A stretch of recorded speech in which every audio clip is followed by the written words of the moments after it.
अच्छा जी, 23 फरवरी से।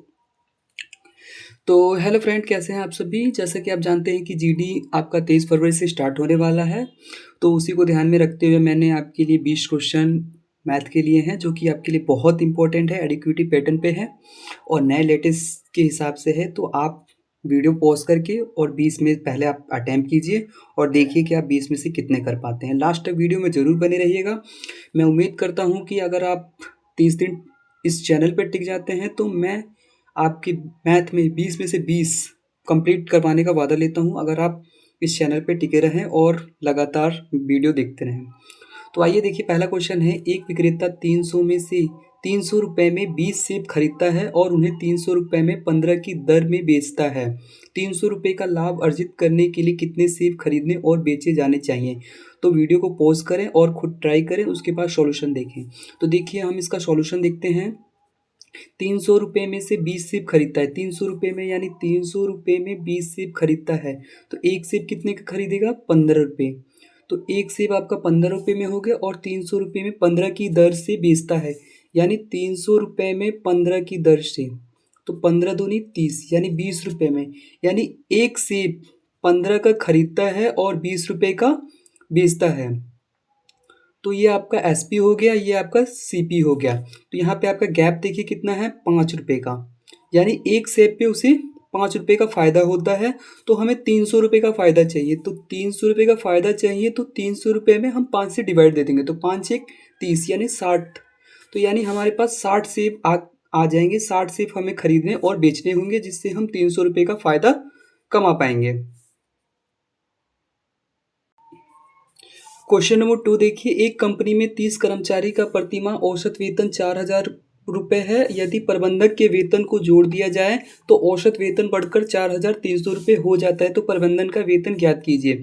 तो देखिए, हमारे पास क्वेश्चन एवरेज का है, तो हम 30 कर्मचारियों का औसत वेतन, सॉल्यूशन देखिए इसका, 30 कर्मचारियों का औसत वेतन आपका 4,000 रुपये है और प्रबंधन के वेतन को जोड़ दिया जाए तो प्रबंधन, मान लीजिए प्रबंधन आपका एक व्यक्ति है, तो एक लिखिए, प्रबंधन का व्यक्ति जोड़ दिया जाए तो औसत वेतन बढ़कर 4,300। मान लीजिए प्रबंधन का औसत वेतन x रुपये है, तो बढ़कर कितना हो जाएगा, यानी टोटल हमारे पास कितना हो जाएगा, 4,300 रुपये। अब आप इसे कंपेयर कर दीजिए, देखिए 4,300 से ये कितना कम है, कितना कम है, 300 रुपये। तो 300 रुपये ऐड कर दीजिए। तो देखिए दोस्तों, 4,300 से ये कितना कम है, 300, कितने व्यक्ति पे, 3 व्यक्ति पे, तो कुल टोटल कितनी कमी आ गई, 9,000 रुपये की। तो यहाँ 9,000 क्या होंगे, बढ़ेंगे, तभी जाके दोनों तरफ का बैलेंस होगा। तो यहाँ 9,000 जोड़ दीजिए, कितने व्यक्ति पे, एक व्यक्ति पे। 4,300 ये है, 9,000 ये है, तो 9,000 और 400, 4,300, तो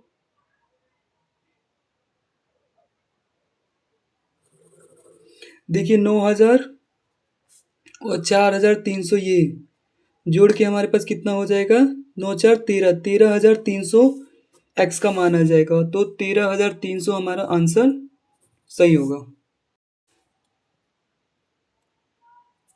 क्वेश्चन नंबर 3 है दोस्तों, अगर आप भी चाहते हैं एकदम 40 में से 40 स्कोर करना, तो आप जैसे ही क्वेश्चन को पढ़ेंगे आपके दिमाग में एक क्लिप तुरंत आ जानी चाहिए कि कौन से चैप्टर का सवाल है। देखिए, एक समांतर चतुर्भुज में एक विकर्ण एक दूसरे को 2:7 के अनुपात में विभाजित करती है। यदि दो समांतर भुजाओं में से बड़ी भुजा की लंबाई 42 सेंटीमीटर है तो इसके समांतर भुजा की लंबाई दूसरी की क्या है। तो देखिए, ये समांतर चतुर्भुज दिया हुआ है, लेकिन ये सवाल है रेशियो का। दोनों भुजाओं का अनुपात कितना है, 2:7, यानी जो बड़ी भुजा है इसका मान कितना दिया हुआ है, 42, तो कितने गुना है, 6 गुना। तो छोटी भुजा कितनी हो जाएगी, ये भी हो जाएगी आपकी 6 गुना, तो कितना हो गया, 12 सेंटीमीटर। ऑप्शन नंबर 3 इसका सही आंसर है। अगर सॉल्यूशन पसंद आए तो जरूर लाइक करिए। देखिए दोस्तों, क्वेश्चन नंबर 4 है हमारे पास, 616 सदस्य वाली सेना की टुकड़ी को एक परेड में 32 सदस्यों वाली सेना बैंड के पीछे मार्च करना है। दो समूहों को समान संख्या वाले स्तंभों में मार्च करना है। उन स्तंभों की अधिकतम संख्या कितनी है जिनमें वे मार्च कर सकें। तो देखो दोस्तों, ये बहुत ही ईजी सवाल है, लेकिन देखने में, पढ़ने में आपको जल्दी समझ में नहीं आएगा। ये है सवाल आपका HCF से। अब वो ज़माना गया जब TCS पैटर्न में थी तो डायरेक्ट HCF पूछती थी, लेकिन जब से एडिक्विटी आई है, पैटर्न बदला है, इस तरह के क्वेश्चन भर भर के पूछे जा रहे हैं। तो देखिए, 616 और 32 का HCF निकालिए। तो 32 के फैक्टर कर दीजिए, 2 दूनी 4, 4 दूनी 8, 8 दूनी 16, 16 दूनी 32। ये हो गए आपके 32 के फैक्टर। और 616 का फैक्टर करिए, 2 दूनी 4, 4 दूनी 8, 8 सत्ते 56 और 56 का 11 में करेंगे तो 616 आएगा। तो देखिए इसमें कॉमन क्या है, यहाँ 1 2 कॉमन है, 2 3, तो 2 दूनी 4, 4 दूनी 8, तो एचसीएफ आ जाएगा आपका 8। 8 आपका 32 को भी डिवाइड करेगा और 616 को भी डिवाइड करेगा, तो ये 8। तो स्तंभों की अधिकतम संख्या कितनी होगी जो जिनमें वो मार्च कर सकते हैं, तो वो है 8। तो इस तरीके से आपका 8 आंसर सही होगा। दोस्तों इस तरीके के क्वेश्चन ज़्यादा करके एचसीएफ के होते हैं, लेकिन देखने से पता नहीं चलते, तो आप इस तरह के क्वेश्चन को ध्यान रखेंगे। देखिए नेक्स्ट क्वेश्चन है हमारे पास, एक वॉशिंग मशीन का मूल्य 25,000 रुपये है। पहले क्रय मूल्य में 20% की वृद्धि की गई है और बाद में इसे 20% कम कर दिया गया है। तो वॉशिंग मशीन का वर्तमान मूल्य क्या है? देखिए दोस्तों इस तरह के सवाल करने के लिए हमें टाइम भी बचाने होते हैं, क्योंकि जीडी में 1 घंटे का टाइम होता है, उसमें हमें चारों सब्जेक्ट करने होते हैं। तो देखिए 25,000 रुपये है हमारे पास एक क्रय मूल्य, यानी सीपी है इसका 25,000 रुपये। पहले क्रय मूल्य पर 20% की वृद्धि की गई और बाद में इसे 20% कम किया गया। तो ये हमारे पास सक्सेसिव का सवाल होता है, तो पहले हम सक्सेसिव निकालेंगे। पहले 20% की वृद्धि हुई और फिर 20% की कमी की गई। तो देखिए 20 गुणे 20 और 100, यानी 20 से 20 कट जाएगा, आपकी 4% की कमी आएगी।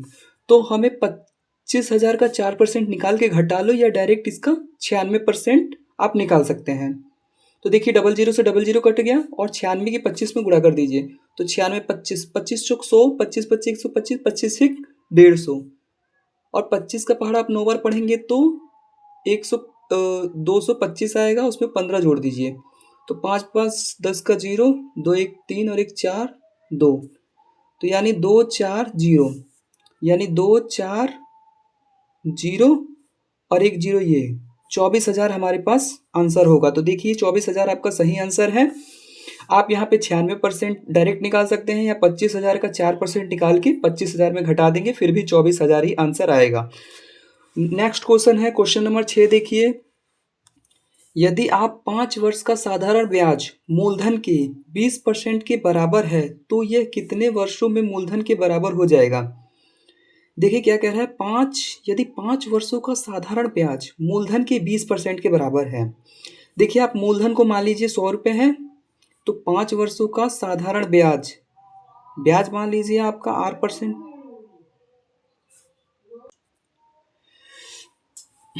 दोस्तों एक इम्पोर्टेंट काम आ गया था, तो आइए सेक्शन को स्टार्ट करते हैं। देखिए क्या कह रहा था, यदि 5 वर्षों का साधारण ब्याज मूलधन के 20% के बराबर है, तो ये कितने वर्षों में मूलधन के बराबर हो जाएगी? तो देखिए नेक्स्ट पहला स्टेप हम क्या करते हैं, पहले रेट निकाल लेंगे। देखिए क्या कह रहा है, 5 वर्षों का साधारण ब्याज, मान लीजिए मूलधन आपका 100 रुपये है, 5 वर्षों का, मान लीजिए ब्याज दर आपका 8% है, तो ब्याज आपका कितना हो जा रहा है, मूलधन के 20%, यानी 100 का 20% कितना हो जाएगा आपका 20। तो 00 से 00, 5 चौक 20, आर आपका आ गया 4%। तो अब क्या कह रहा है, आर निकल गया, तो क्या कह रहा है, तो कितने वर्षों में मूलधन के बराबर हो जाएगा? यानी मूलधन आपका 100 रुपये है, ब्याज दर आपका कितना हो गया 4%, और टाइम मान लीजिए टी, कितने वर्षों में हो जाएगा? तो मान लीजिए ब्याज की, तो 00 से 00, 4t बराबर आपका 100, यानी टी बराबर कितना गया 25 वर्षों में। तो 25 वर्षों में आपका मूलधन के बराबर ब्याज हो जाएगा। तो ऑप्शन नंबर 4 इसका करेक्ट आंसर होगा। अब देखिए नेक्स्ट क्वेश्चन नंबर 7 क्या है, कि एक व्यक्ति एक कैलकुलेटर को बेचकर 20% का लाभ अर्जित करता है।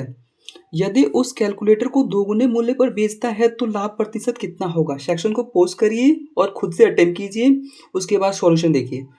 तो देखिए सबसे पहले हम क्या करते हैं, एक व्यक्ति एक कैलकुलेटर को बेचकर 20% का लाभ, या तो आप फ्रैक्शन कर लीजिए या तो आप 100 मान लीजिए। जीडी वाले बच्चे ऐसे क्या करते हैं कि वो 100 मान लेते हैं।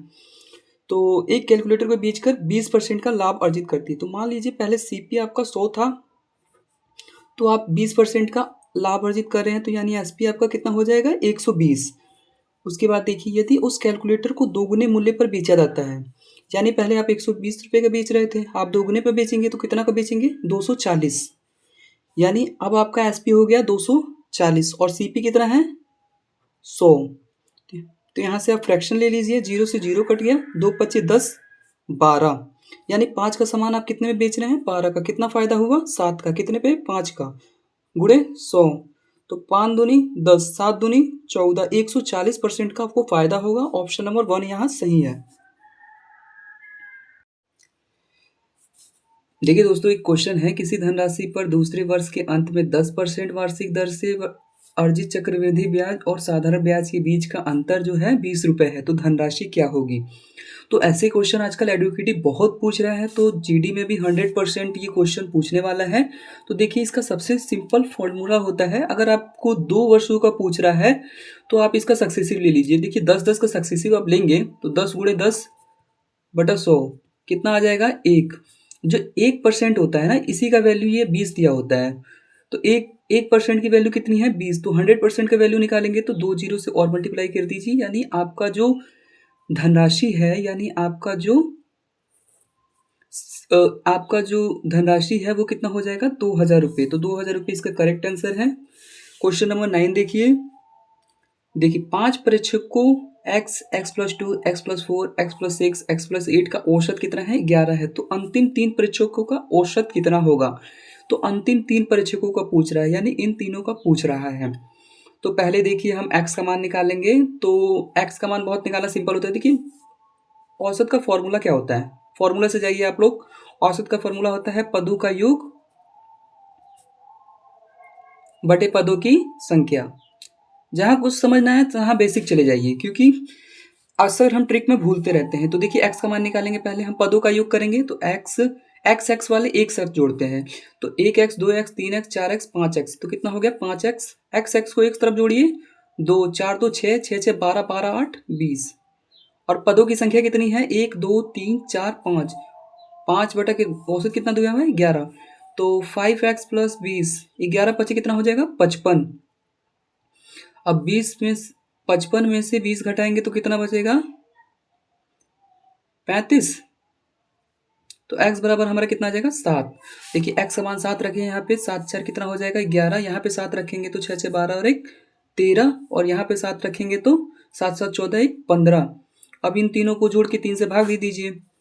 तो 10 15 13 11 कितना होगा? 5 3 8 और 1 9 1 2 3 कितना आ गया आपके पास? 39। 39 को 3 से भाग दीजिए, 3 एकम 3 3 त्रिक 9, यानी आपका औसत कितना आ गया? 13। तो 13 इसका सही ऑप्शन है, ऑप्शन नंबर 4। देखिए दोस्तों, क्वेश्चन नंबर 10 क्या है? किसी निश्चित धनराशि पर 5% वार्षिक ब्याज दर पर 4 वर्षों के लिए साधारण ब्याज 800 रुपये है। समान राशि पर समान अवधि और समान ब्याज दर पर चक्रवृद्धि ब्याज ज्ञात कीजिए। तो देखिए हमारे पास 5% वार्षिक दर पर 4 वर्षों में ब्याज आपका 80 रुपये है। तो देखिए इसका सिंपल फंडा होता है, ये परसेंटेज 5% और 4 वर्ष, 5% और वर्षों का गुणा कर दीजिए। 5 चौक 20, यानी जो 20% की वैल्यू है ना, वही आपको दी हुई है कितनी? 800 रुपये। तो काट दीजिए, तो 2 चौक 8 यानी 40। 1% की वैल्यू आपकी आ गई 40, तो यानी 100% की वैल्यू आ गई आपकी 4000 रुपये। तो ये आपका हो गया क्या? मूलधन। मूलधन आपका आ गया 4000 रुपये। अब इसी मूलधन पे पूछा हुआ है कि समान राशि पर समान अवधि और समान समय ब्याज दर पर चक्रवृद्धि ब्याज, यानी 5% पे 4000 पे चक्रवृद्धि ब्याज ज्ञात कीजिए। तो देखिए दोस्तों, सबसे पहले तो आप सक्सेसिव लगा लीजिए, नहीं 5% का लगा लीजिए। तो चक्रवृद्धि ब्याज पूछा है ना, तो 5% की फ्रैक्शन लिख लीजिए। 5 या 5 5 2 10, यानी 1/20, यानी पहले 20 से कितना हो जाएगा? 21। 20 से 21, तो देखिए 2 दूनी 4, 400 आ गया, और 21 का 441। तो 400 रुपये मूलधन पे 441 आपका मिश्र धन हो गया। तो ब्याज कितना हो गया? 41। यानी देखिए आप कंपेयर कर दिए, 4000, 400 की वैल्यू कितनी है? 4000 रुपये। तो यहाँ से कितना आ गया? ये 10 गुना। तो ब्याज भी हमारा कितना हो जाएगा? 10 गुना, जो 410 रुपये ब्याज हो जाएगा।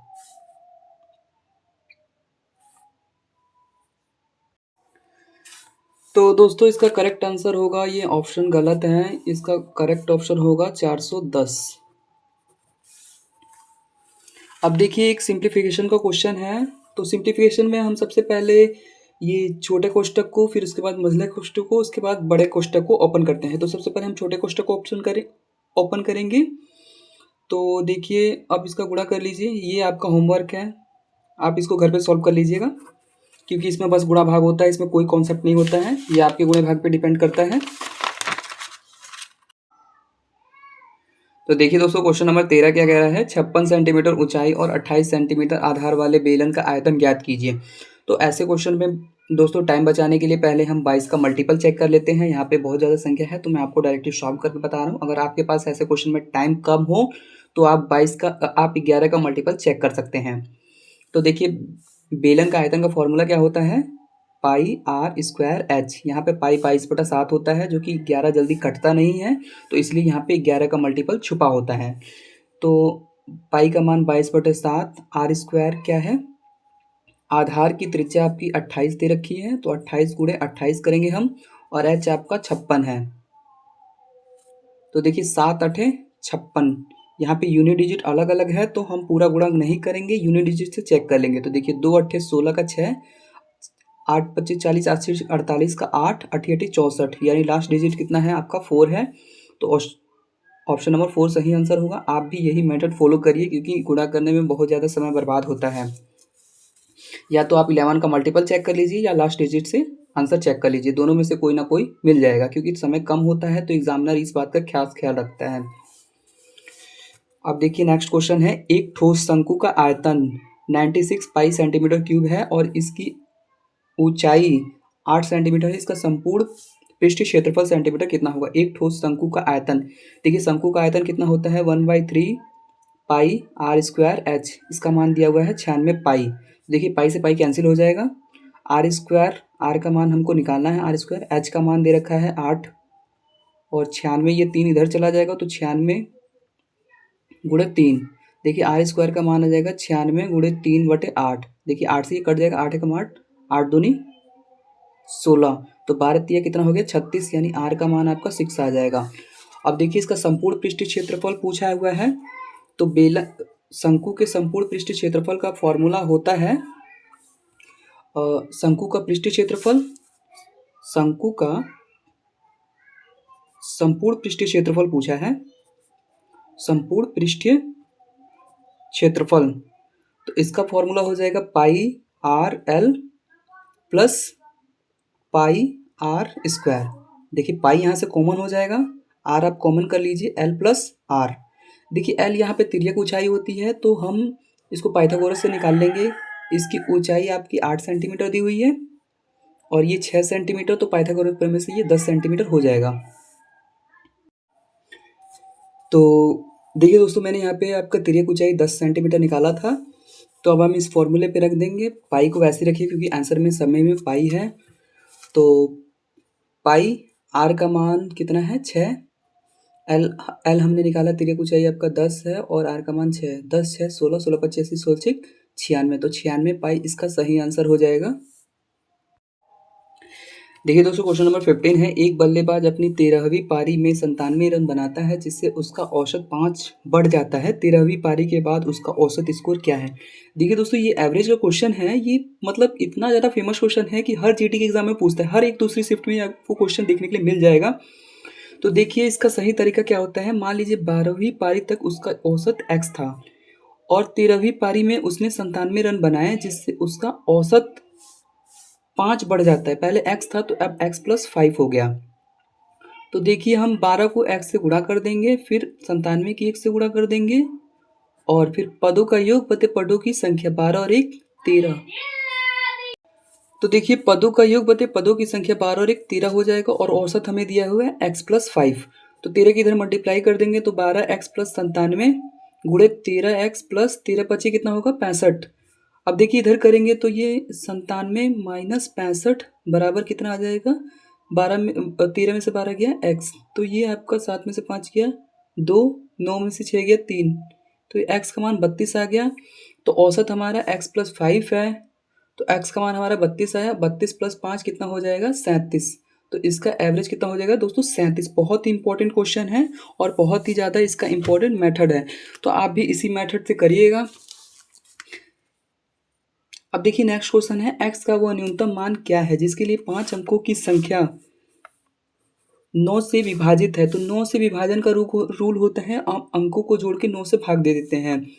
तो देखिए 7 2 5 x 3, तो 7 2 9 ये खत्म हो जाएगा, 5 3 8, 5 3 8 हो गया, x का मान क्या रखें जो 9 से विभाज्य हो जाए? तो x का मान 1 रख देंगे तो 9 से विभाज्य हो जाएगा। तो सही आंसर होगा इसका आंसर नंबर 1।